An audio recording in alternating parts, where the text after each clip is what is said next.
If you're looking for something truly scary to do this Halloween, then you'll be so glad you stopped by to Trick or Treat Explore Tulsa. Wow, you are pretty crazy about Halloween. There are other holidays this week worth recognizing too, you know. Really? Like what? Like Mother-in-Law Day is the fourth Sunday of every October.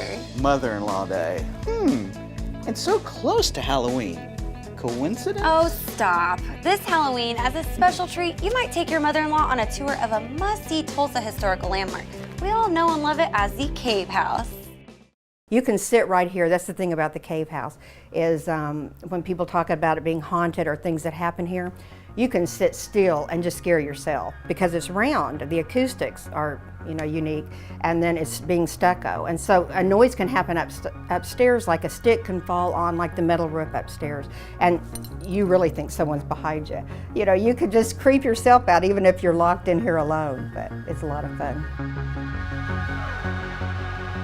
I'm Linda Collier, also known as the Cave Woman, and I actually found the place, it was in the paper that it was for sale. They were highlighting it as a landmark. And so I just wanted to see inside because I had always passed it as a kid and wondered about it, was totally intrigued with it. And it was just always so dark and creepy, but it was so original and had so much character that I was just always curious. But actually not till I bought it did I start hearing all the stories and all the history of it.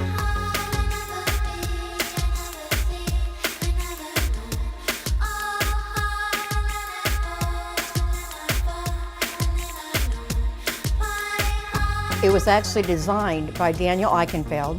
He was Charles Page's personal architect and built Holy Family downtown and some wonderful churches around the world. And so he was the architect. He actually owned the land. But those two men started building this restaurant. And from what I understand, in the 20s, anytime during Prohibition, when you would go down a major road, you would always see chicken coops and chicken restaurants. Well, that's because you could get alcohol there. So it was during Prohibition, so clearly this became a chicken restaurant, had some amazing fried chicken and some wonderful pies.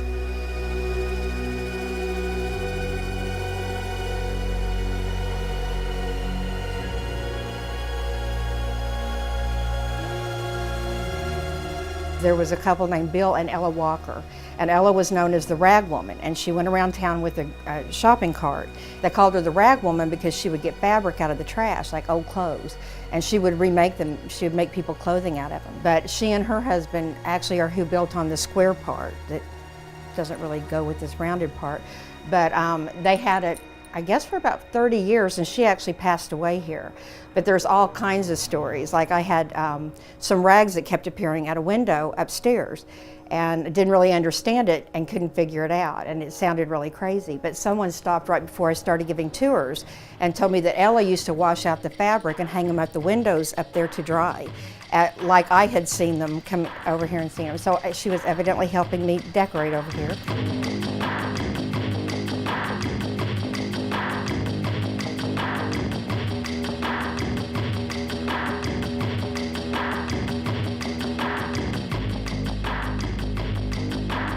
And you can't deny it. I mean, people are here when things happen. And the first few years when really weird things would happen, like the rags at the windows, I would tell my friends, don't tell anybody. They already think I'm kooky. Don't tell anybody those stories.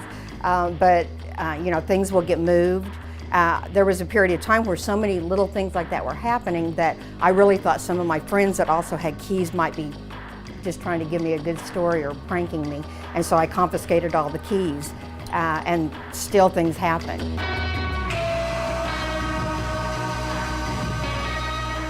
So I've always collected keys, and people would poke their head in, oh, you know about the Key Woman, and when they'd see my keys. And so finally I said, what about the Key Woman? She was a little woman that dressed like a man, rode a bicycle, and she always kept her hair very, very short. And they said that all along here at the businesses that used to be here, that if you dropped your key or you put your keys down, you pretty much have to fight her for them because she really liked keys. And so she had two great big key rings, one on either side. And you could kind of hear her when she was riding her bike down the road, so people knew to grab their keys. But we have episodes where people's keys disappear to be found later, a lot of times at the side of the hill, or sometimes just somewhere right where they left them originally, but then we couldn't find them for a while.